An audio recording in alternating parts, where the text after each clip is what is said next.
सोनापुर नाम के एक छोटे से गांव में एक मेहनती मछुआरा अपनी पत्नी के साथ एक साधारण से घर में अपना जीवन बिता रहा था। उस मछुआरे का नाम रवि था और उसकी पत्नी का नाम सीमा था।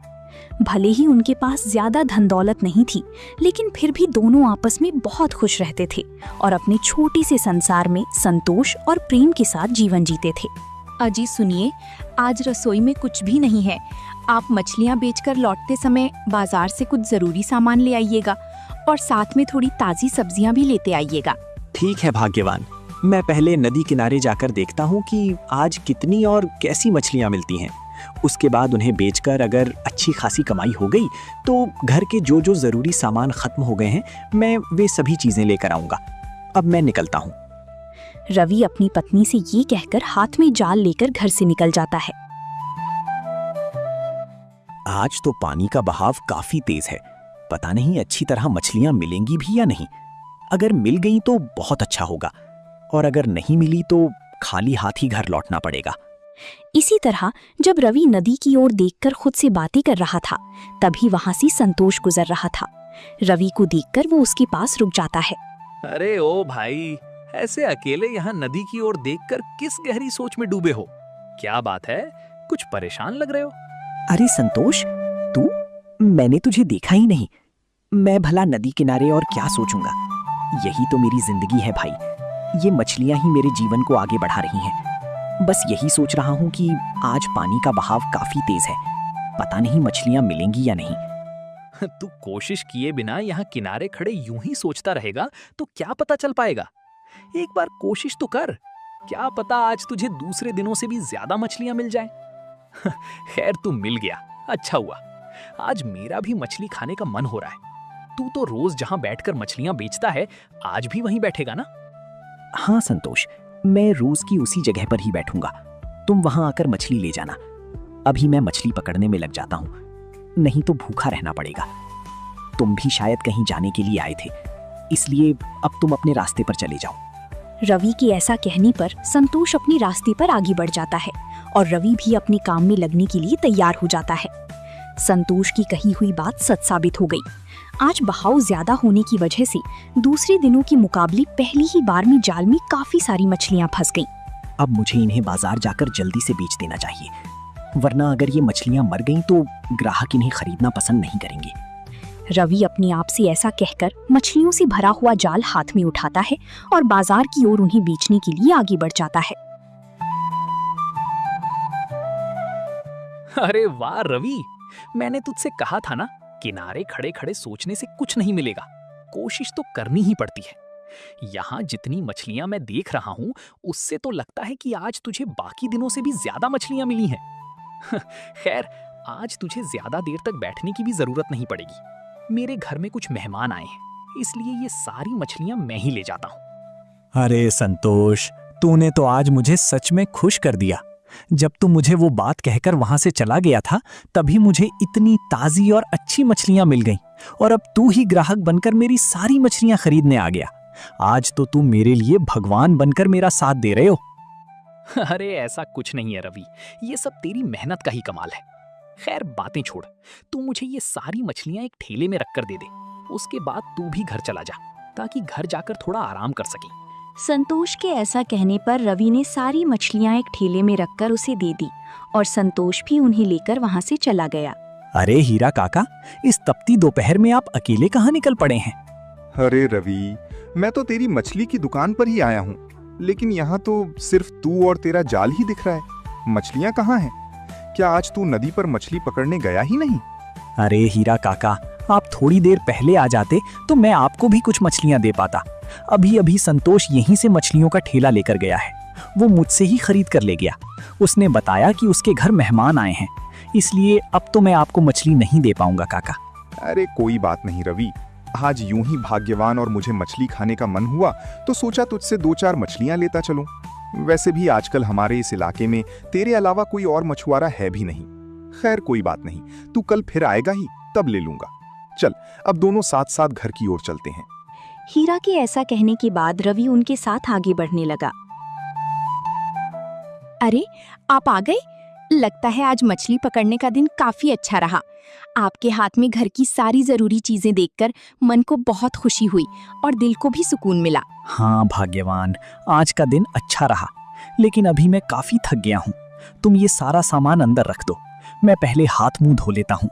उसके बाद खाना खाकर थोड़ी देर चारपाई पर आराम कर लूंगा, फिर रात को आराम से तुम्हारे साथ बैठकर बातें करूंगा।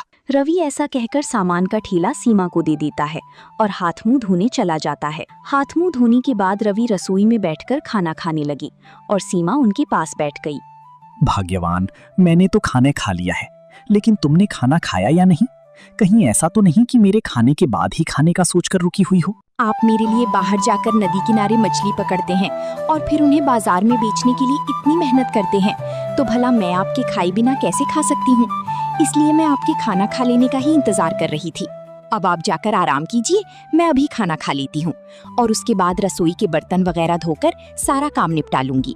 ठीक है भाग्यवान, मैं जाकर थोड़ा आराम करता हूँ, लेकिन आज तो जैसा हुआ सो हुआ। आगे से ऐसा मत करना।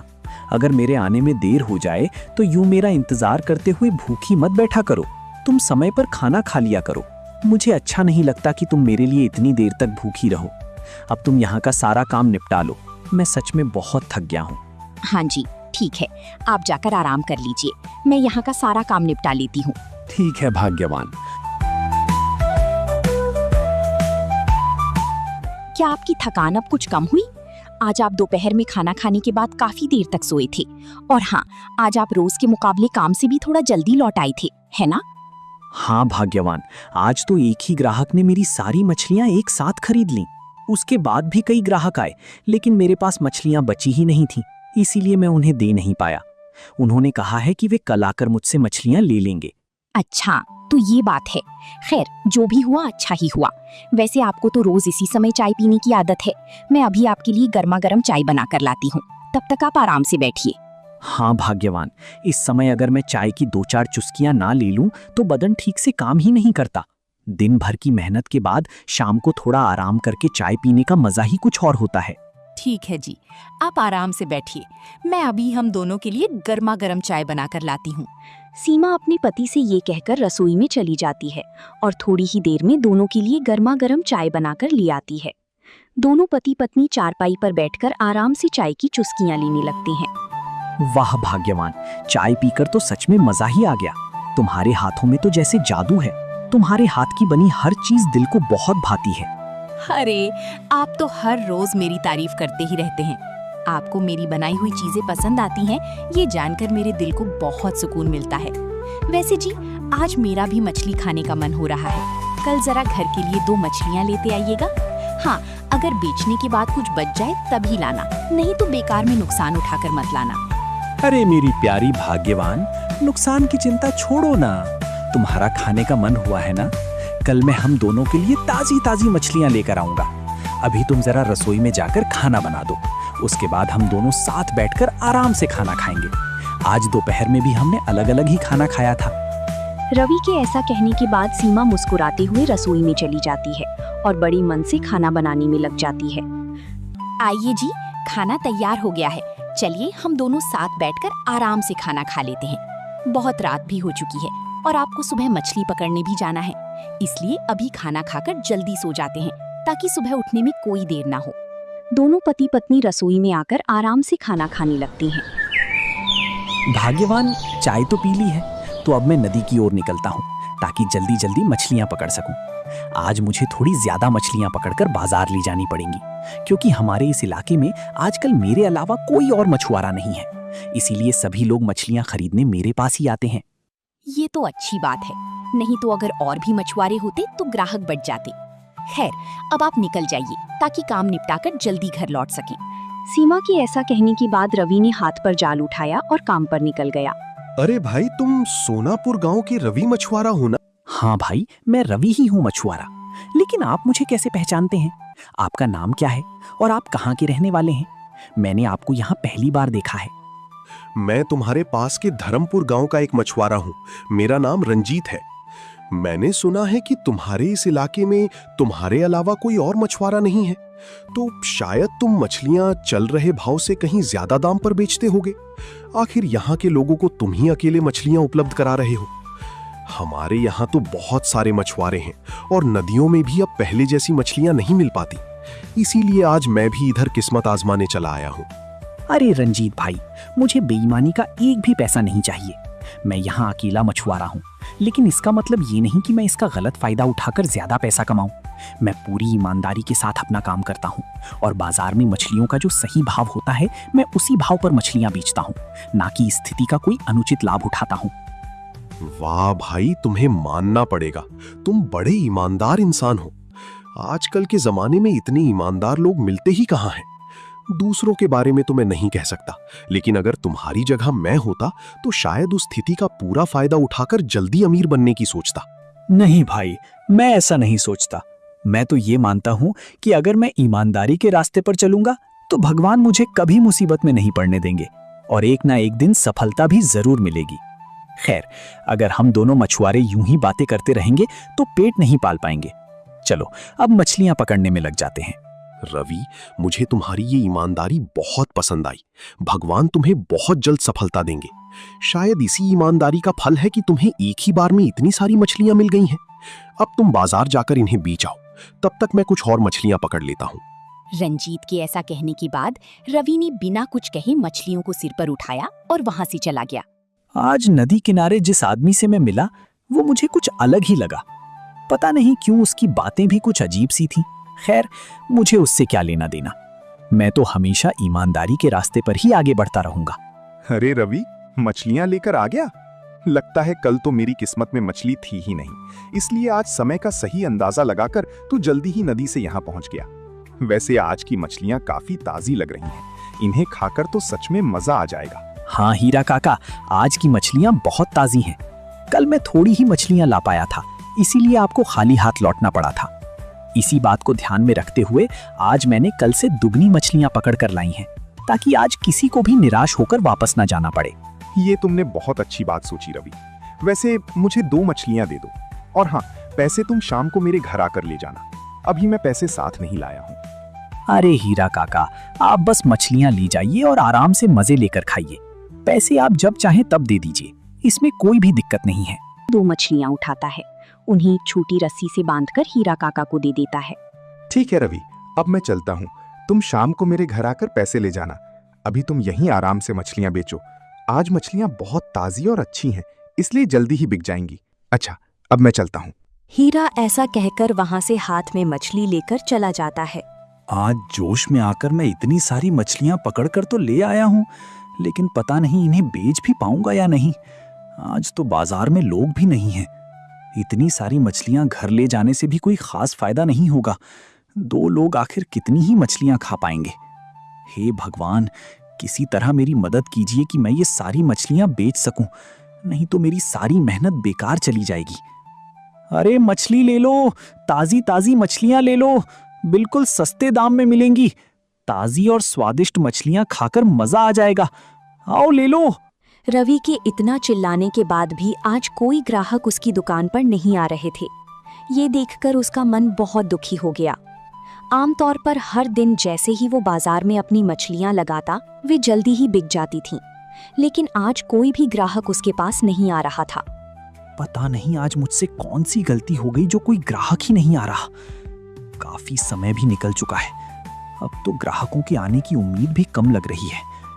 इन सारी मछलियों को घर ले जाने के अलावा कोई दूसरा विकल्प नहीं बचा है। फिर भी रास्ते में जाते जाते थोड़ा आवाज लगाता चलूंगा, क्या पता रास्ते के किनारे रहने वाले लोग ही कुछ खरीद लें।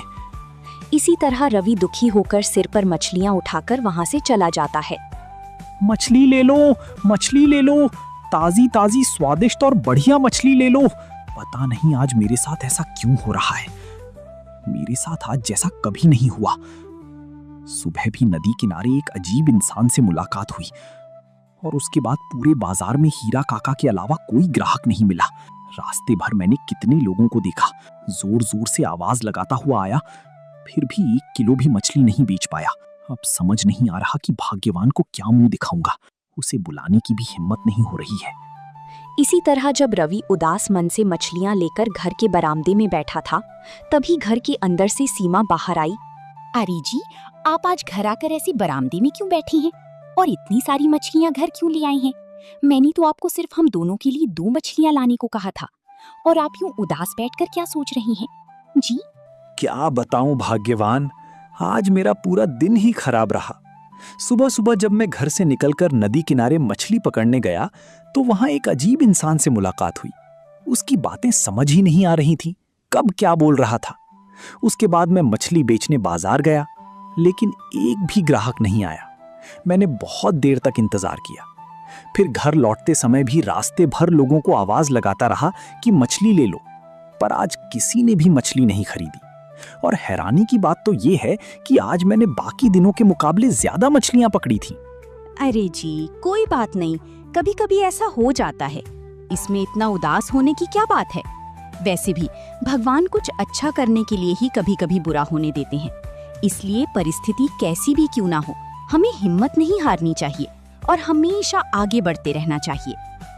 ऐसे ही जब रवि और सीमा आपस में बातचीत कर रहे होते हैं, तभी वहाँ हीरा काका एक आदमी को अपने साथ लेकर आ जाते हैं। अरे रवि, मैं तुम्हें ढूंढते हुए बाजार तक गया था। ये जो मेरे साथ खड़े हैं, ये हमारे पास के गांव के राजमहल के मंत्री कुबेर जी हैं। इन्हें मछलियां चाहिए।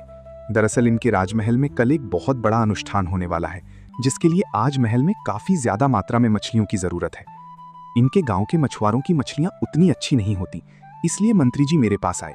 तब मैंने सोचा कि हमारे यहाँ तुमसे बेहतर मछली कोई भी नहीं दे सकता, और आज तो तुमने आम दिनों के मुकाबले काफी ज्यादा मात्रा में मछलियां भी पकड़ी हैं। हाँ रवि, राजमहल में इस समय मछलियों की अत्यधिक आवश्यकता उत्पन्न हो गई है। हमारे यहाँ के मछुआरों से मछलियां लेना मानो धन को व्यर्थ जल में प्रवाहित करना है। वे अपने व्यापार में अत्यंत कपट और घपले करते हैं। इसी कारण मैंने हीरा काका से परामर्श लिया और उनकी सलाह अनुसार मैं स्वयं तुम्हारे पास उत्तम मछलियों की प्राप्ति हेतु उपस्थित हुआ हूँ। हीरा काका और मंत्री जी की ये बातें सुनकर रवि और सीमा दोनों ही बहुत खुश हो जाते हैं, और रवि खुशी से उत्साहित होकर कहता है, हीरा काका, आपका बहुत बहुत धन्यवाद कि आपने मुझे इस लायक समझा कि मैं राजमहल के लिए भी मछलियां दे सकूं। मंत्री जी, आपका भी दिल से शुक्रिया कि आपने मुझ पर भरोसा किया और खुद मेरे घर तक आ गए। आप बिल्कुल चिंता मत कीजिए, मैं आपको सबसे अच्छी और ताज़ी मछलियां दूंगा। आप खुद देख ही रहे हैं, ये सारी मछलियां मैं अभी थोड़ी देर पहले ही नदी से पकड़ कर लाया हूँ। हाँ रवि, ये मछलियां तो देखने मात्र से ही अत्यंत ताज़ी और उत्तम प्रतीत हो रही हैं। हमारे अनुष्ठान में भी सभी लोग इन्हें ग्रहण कर अवश्य ही प्रसन्न होंगे। अतः तुम ये समस्त मछलियां हमें प्रदान कर दो। इसके बदले तुम जितनी भी उचित कीमत निर्धारित करोगे, हम तुम्हें वही मूल्य अदा करेंगे। हमारा उद्देश्य केवल इतना है कि इस अनुष्ठान में अपनी प्रजा को उत्तम और स्वादिष्ट भोजन कराया जा सके। इसीलिए तुम कृपया इन सभी मछलियों का उचित मूल्य बता दो। मंत्री जी, अब मैं आपके सामने क्या ही कीमत तय करूं? आपको जो भी उचित और सही लगे आप मुझे दे दीजिए, मुझे उसमें कोई आपत्ति नहीं होगी। आपने मुझे इतना बड़ा अवसर दिया, यही मेरे लिए बहुत बड़ी सौभाग्य की बात है। और आप स्वयं मेरे घर तक पधारे, इससे बढ़कर मेरे लिए सम्मान की बात और क्या हो सकती है? रवि, तुम सचमुच अत्यंत ईमानदार और सच्चरित्र व्यक्ति हो। तुम्हारा ये सरल और निष्कपट व्यवहार हमें अत्यंत प्रिय लगा। हमारे महाराज को भी ऐसे ईमानदार जन विशेष रूप से प्रिय होते हैं। अभी हमारा एक सेवक यहाँ पहुंचने ही वाला है। हम इन समस्त मछलियों को उसके साथ राजमहल भिजवा देंगे, और आज संध्या राजमहल की ओर से तुम्हारी ईमानदारी के सम्मान स्वरूप एक बड़ा धन का भेंट एवं समुचित धनराशि तुम्हें अवश्य प्रेषित की जाएगी। मंत्री जी की ये बात सुनकर रवि और सीमा दोनों बहुत खुश हो जाते हैं और उनके चेहरे पर खुशी साफ झलकने लगती है। मंत्री जी, मैं आ गया हूँ। लगता है आपको मछलियाँ मिल ही गई हैं। चलिए, अब हम राजमहल की ओर आगे बढ़ते हैं। हाँ वीर, मछलियाँ मिल गई हैं और बिल्कुल ताज़ी हैं। अब तुम इन्हें उठा लो और हम राजमहल की ओर आगे बढ़ते हैं। इसी तरह मंत्री अपने सेवक के साथ मछलियां लेकर वहां से रवाना हो जाते हैं। तो रवि, अब मैं भी चलता हूँ। ठीक है हीरा काका, और आपका बहुत बहुत धन्यवाद। आपकी वजह से ही आज मुझे इतना बड़ा अवसर और ये सुंदर उपहार मिल पाया। और आपने जो मुझसे मछलियां ली थीं, उसके लिए मुझे पैसे नहीं चाहिए। आप उसे मेरी तरफ से एक छोटा सा तोहफा ही समझ लीजिए। रवि की ये बात सुनकर हीरा काका मुस्कुरा दिए और फिर अपने घर की ओर चल पड़े। देखा जी, मैंने आपसे कहा था ना कि भगवान जो भी करते हैं किसी अच्छे के लिए ही करते हैं। अगर आज हमारी सारी मछलियां बाजार में बिक जाती तो हम मंत्री जी को क्या देती और इतना बड़ा अवसर हमारे हाथ से निकल जाता। इसी वजह से हमें ये अनमोल मौका मिला और साथ ही इतना बड़ा उपहार भी प्राप्त हुआ। अब हमारी जिंदगी आराम से और खुशहाली के साथ बिना किसी दिक्कत के गुजर सकेगी। हाँ भाग्यवान, तुम्हारी बात बिल्कुल सही है। आज तो हमारी किस्मत ही पूरी तरह बदल गई है। आज नदी किनारे जो अजीब सा इंसान मिला था, अब उसकी बातों को याद करके मुझे ऐसा लगने लगा है कि वो कोई साधारण व्यक्ति नहीं बल्कि इंसान के रूप में भगवान ही थे। तभी तो उनके मिलने के बाद ही हमें अपनी ईमानदारी का इतना बड़ा फल मिला। छोटे से गांव का नाम था सोहनपुर। गांव चारों तरफ खेतों, तालाबों और आम के बागों से घिरा हुआ था। सुबह होते ही वहां पक्षियों की मधुर आवाजें गूंजने लगती थीं। लोग सरल स्वभाव के थे और अपनी मेहनत से जीवन बिताते थे। गांव के बीचों बीच एक छोटी सी बाजार थी जहां रोज सुबह से चहल पहल शुरू हो जाती थी। उसी बाजार में एक मिठाई की दुकान थी जिसका नाम था माधव मिष्ठान भंडार। ये दुकान गांव में सबसे ज्यादा मशहूर थी। दुकान का मालिक माधव बहुत मेहनती और ईमानदार इंसान था। उसकी पत्नी कावेरी बेहद समझदार और दयालु महिला थी। दोनों की शादी को 5 साल हो चुके थे। उनके बच्चे नहीं थे, लेकिन दोनों एक दूसरे के साथ बहुत खुश थी। कावेरी के हाथों में ऐसा स्वाद था कि उसकी बनाई इमरती पूरे इलाके में प्रसिद्ध थी। लोग दूर दूर से सिर्फ उसकी इमरती खाने आते थे।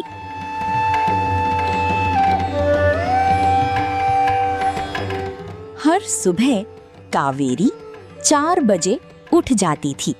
सबसे पहले वो घर के मंदिर में दीपक जलाती, फिर रसोई में जाकर इमरती का घोल तैयार करती। माधव दुकान साफ करता और ग्राहकों के लिए तैयारी करता। दोनों पति पत्नी अपनी काम को भगवान की पूजा मानते थी। माधव भाई, तुम्हारी इमरती जैसी मिठाई पूरे जिले में नहीं मिलती। कावेरी भाभी के हाथों में जादू है। धीरे धीरे माधव की दुकान की कमाई बढ़ने लगी। गांव के लोग उसकी मिठाइयों की तारीफ करते नहीं थकते थे। ऐसी बातें सुनकर दोनों बहुत खुश होती थी। एक दिन रात को खाना खाते समय माधव बोला, कावेरी, मैं सोच रहा हूँ कि अब हमें अपना घर बना लेना चाहिए। कावेरी मुस्कुराई। ये तो बहुत अच्छी बात है जी, लेकिन जमीन कहाँ मिलेगी? माधव बोला, मैंने बाजार के पास वाली जमीन देखी है। मालिक बेचने को तैयार है। कावेरी थोड़ी चिंतित हुई। लेकिन वो जमीन तो ठाकुर प्रताप सिंह के घर के सामने है। माधव हंस पड़ा। तो क्या हुआ? हम किसी का बुरा नहीं कर रहे। कावेरी ने सिर हिलाया, लेकिन उसके मन में डर बैठ गया।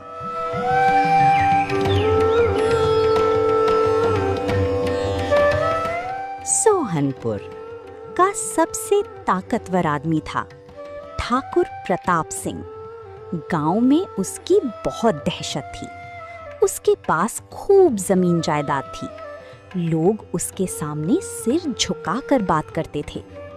ठाकुर को अपने रुतबे पर बहुत घमंड था। उसे पसंद नहीं था कि गांव में कोई उससे ज्यादा सम्मान पाए। एक दिन उसके नौकर ने खबर दी, मालिक, आपके सामने वाली जमीन किसी ने खरीद ली है। ठाकुर ने गुस्से से पूछा, किसने? एक मिठाई बेचने वाला मेरे सामने महल बनाएगा? ठाकुर की आंखों में आग उतर आई। उसने मुट्ठी भींच ली। मैं उसे उसकी औकात याद दिलाऊंगा।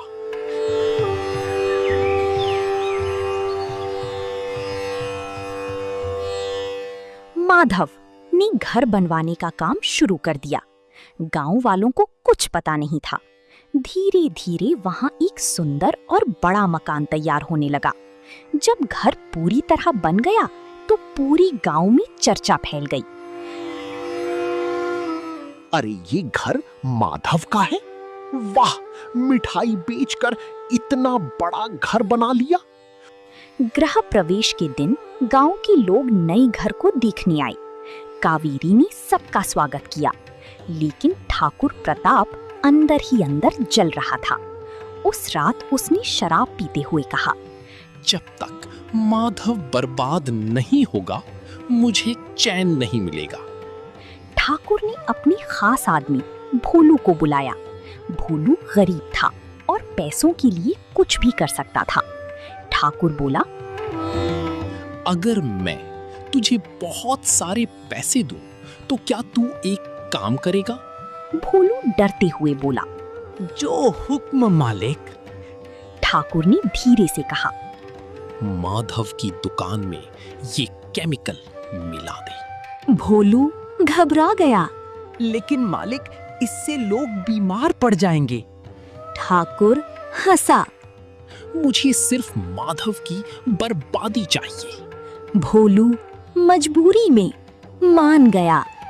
अगले दिन भोलू ग्राहक बनकर दुकान पर गया। मौका देखकर उसने इमरती के घोल में केमिकल मिला दिया। किसी को कुछ पता नहीं चला। धीरे धीरे गांव के लोग बीमार पड़ने लगे। किसी को उल्टियां हो रही थीं, किसी को तेज बुखार। गांव के डॉक्टर रमेश परेशान हो गए। उन्होंने हर मरीज से पूछा, तुमने आखिरी बार क्या खाया था? सबका एक ही जवाब था, माधव की इमरती। अब गांव में डर फैल गया। कुछ ही दिनों में पूरा गांव माधव के खिलाफ हो गया। उसने पैसे के लालच में मिलावट की है। उसकी वजह से बच्चे बीमार हो रहे हैं। ठाकुर पहले से तैयार था। उसने दुखी होने का नाटक किया। मुझे विश्वास नहीं होता कि माधव ऐसा कर सकता है, लेकिन अगर उसने गलती की है तो सजा जरूर मिलेगी।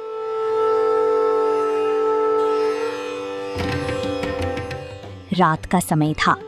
आसमान में काली बादल छाई हुई थी। तेज हवा चल रही थी। गांव वाले हाथों में डंडी और पत्थर लिए माधव के घर की तरफ बढ़ रही थी। उनके चेहरों पर गुस्सा साफ दिखाई दे रहा था। बाहर निकल माधव, हमारे बच्चों की जिंदगी बर्बाद कर दी तूने।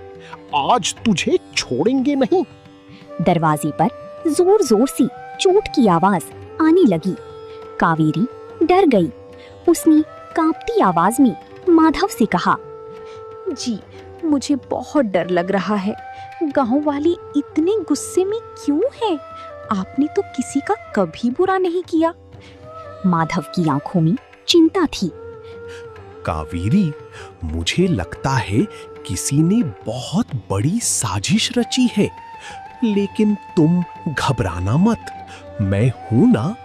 अगर माधव बाहर नहीं आया तो घर तोड़ देंगे। उसने पूरे गांव को जहर खिलाया है। कावेरी हिम्मत करके बाहर आई। उसकी हाथ जुड़ी हुई थी। भगवान के लिए शांत हो जाइए। मेरे पति निर्दोष हैं। उन्होंने कभी किसी के साथ धोखा नहीं किया। आप लोग उन्हें गलत समझ रहे हैं।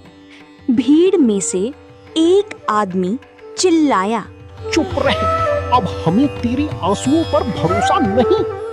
हमारे बच्चे अस्पताल में पड़े हैं और तू अपने पति को बचा रही है। अगर मेरे पति दोषी निकले तो मैं खुद उन्हें आपके हवाले कर दूंगी, लेकिन बिना सच जाने उन्हें मत मारिए। तभी किसी ने पत्थर फेंका। पत्थर कावेरी के माथे पर लगा और खून बहने लगा। माधव अंदर ये सब देखकर खुद को रोक नहीं पाया। वो दरवाजा खोलकर बाहर आ गया और जोर से चिल्लाया, बस मेरी पत्नी को हाथ मत लगाना। भीड़ उसकी तरफ दौड़ पड़ी। माधव हाथ जोड़कर बोला, मैं कसम खाकर कहता हूं कि मैंने मिलावट नहीं की, किसी ने मुझे फंसाया है। लेकिन गुस्से में अंधे लोग उसकी बात सुनने को तैयार नहीं थे। मारो इसे, इसकी वजह से हमारा गांव बर्बाद हो रहा है। इन लोगों को समझाइए ना जी, आप कुछ बोलिए। मैं सच बोल रहा हूं कावेरी, मैंने कुछ नहीं किया। लेकिन तभी कुछ लोगों ने माधव को पकड़ लिया और उसे घसीटते हुए बाहर ले गई। कावेरी चीखती रही, मेरे पति को छोड़ दो, भगवान के लिए छोड़ दो। पुलिस माधव को पकड़कर थाने ली गई। कावेरी रोती रही, इंस्पेक्टर साहब, मेरे पति बेगुनाह हैं। लेकिन किसी ने उसकी बात नहीं सुनी। ठाकुर ने गांव वालों से कहा, ऐसे लोगों को गांव में रहने का हक नहीं। गांव वालों ने कावेरी को भी गांव से निकाल दिया। बारिश की रात थी। कावेरी गांव के बाहर सड़क किनारे बैठी रो रही थी। उसके पास न खाना था न रहने की जगह। वो भगवान से प्रार्थना कर रही थी, हे भगवान, मेरे पति की रक्षा करना। उसी समय उसी झाड़ियों के पीछे किसी की कराहने की आवाज सुनाई दी।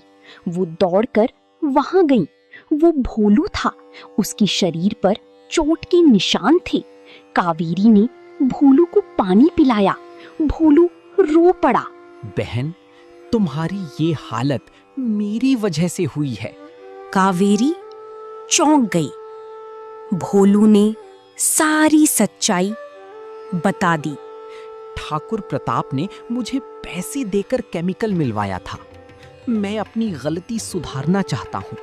कावेरी के पैरों तले जमीन खिसक गई, लेकिन उसने हिम्मत नहीं हारी। कावेरी ने एक योजना बनाई। उसने भोलू से कहा, तुम ठाकुर के पास जाओ और उससे बात करो। मैं सब रिकॉर्ड करूंगी। अगले दिन भोलू ठाकुर के घर पहुंचा। ठाकुर गुस्से में बोला, तू फिर यहाँ क्यों आया? मुझे मेरे पैसे चाहिए। तूने मेरे लिए जो किया वो कोई सबूत नहीं छोड़ता। वो खुद अपनी साजिश बताने लगा। कावेरी छिपकर सब रिकॉर्ड कर रही थी।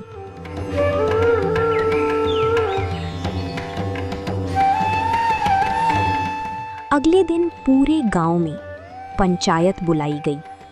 गांव का चौपाल लोगों से भरा हुआ था। हर किसी के चेहरे पर गुस्सा, शर्म और उत्सुकता दिखाई दे रही थी। ठाकुर प्रताप अपनी कुर्सी पर घमंड से बैठा था।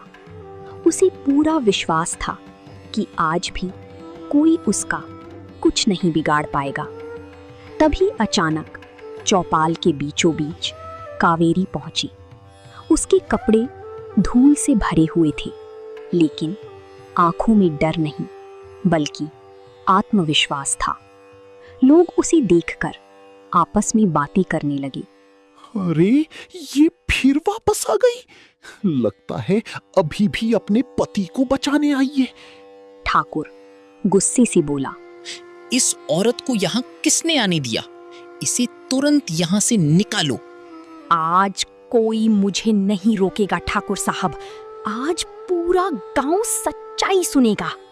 सच्चाई? तेरे पति ने गांव वालों को जहर खिलाया और तू सच्चाई की बात कर रही है? सच छुप सकता है ठाकुर साहब, लेकिन हमेशा के लिए मर नहीं सकता। भीड़ में सन्नाटा छा गया। इंस्पेक्टर ने कहा, अगर तुम्हारे पास कोई सबूत है तो सबके सामने पेश करो। इस मोबाइल में वो आवाज कैद है जिसने मेरे पति की जिंदगी बर्बाद की। रिकॉर्डिंग में ठाकुर की आवाज साफ सुनाई दी। मैंने ही माधव को फंसाया। इस गांव में मुझसे बड़ा कोई नहीं हो सकता। पूरा चौपाल सन्न रह गया। लोगों की आंखें फटी की फटी रह गईं। ठाकुर घबरा गया। नहीं, ये झूठ है। ये रिकॉर्डिंग नकली है। तभी भोलू आगे आया। उसकी आवाज कांप रही थी। नहीं मालिक, अब झूठ मत बोलिए, ये सब सच है। मैंने आपके कहने पर इमरती में केमिकल मिलाया था। गांव वाले गुस्से में भर उठे। हमें माधव पर शक करके बहुत बड़ी गलती हुई। असल गुनहगार तो ठाकुर निकला। तुम लोग मुझे नहीं पकड़ सकती। ये गांव मेरी इशारों पर चलता है। तभी इंस्पेक्टर ने उसकी कॉलर पकड़ ली। अब कानून चलेगा ठाकुर, तुम्हारा डर नहीं। ठाकुर की आंखों से पहली बार घमंड टूटता हुआ दिखाई दे रहा था। कावेरी की आंखों में आंसू थे, लेकिन इस बार वो दुख के नहीं, जीत के आंसू थे। इंस्पेक्टर ने तुरंत ठाकुर को गिरफ्तार कर लिया। ठाकुर चिल्लाता रहा, तुम लोग मुझे नहीं पकड़ सकती। लेकिन इस बार गांव वाले उसके साथ नहीं थे। माधव को जेल से रिहा कर दिया गया।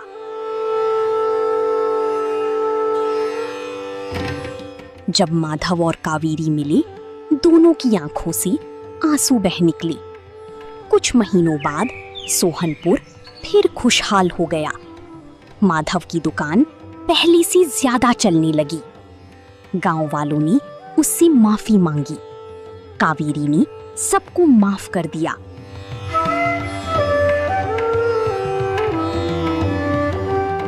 हमारी जिंदगी ने हमें सिखाया है कि सच कभी हारता नहीं। गलती इंसान से होती है, लेकिन जो अपनी गलती सुधार ले वही सच्चा इंसान होता है। कावेरी मुस्कुराई।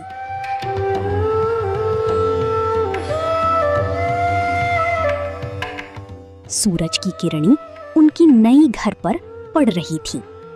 दोनों ने भगवान को धन्यवाद दिया। ठाकुर प्रताप के जेल जाने के बाद गांव का माहौल बदलने लगा। लोग अब डर के बजाय सच्चाई की बात करने लगे थे। पंचायत में पहली बार सबकी राय सुनी जाने लगी। माधव ने अपनी दुकान फिर से शुरू की, लेकिन इस बार उसने साफ सफाई और गुणवत्ता का खास ध्यान रखना शुरू किया, ताकि किसी को फिर कभी शक ना हो। कावेरी गांव की औरतों को मिठाई बनाना सिखाने लगी। धीरे धीरे कई गरीब परिवारों को रोजगार मिलने लगा। भोलू अपनी गलती के कारण बहुत शर्मिंदा था। उसने गांव छोड़ने का फैसला किया, लेकिन माधव ने उसे रोक लिया। गलती इंसान से होती है, माधव बोला, लेकिन जो अपनी गलती सुधार ले वही सच्चा इंसान होता है। भोलू रो पड़ा। उस दिन से उसने ईमानदारी से काम करना शुरू कर दिया। एक दिन शहर से बड़े व्यापारी सोहनपुर आए। उन्होंने माधव की इमरती खाई और बहुत प्रभावित हुए। उन्होंने कहा, अगर आप चाहें तो आपकी मिठाई पूरे जिले में बिक सकती है। माधव ने तुरंत जवाब नहीं दिया। वो गांव छोड़ना नहीं चाहता था। कावेरी बोली, अगर मेहनत से गांव का नाम रोशन हो सकता है तो हमें जरूर कोशिश करनी चाहिए। माधव ने शहर में छोटी सी दुकान खोली। शुरुआत में उसे बहुत कठिनाइयों का सामना करना पड़ा। शहर के लोग गांव वालों को कम समझते थे, लेकिन स्वाद के सामने सबको झुकना पड़ा। कुछ ही महीनों में कावेरी इमरती शहर में मशहूर हो गई।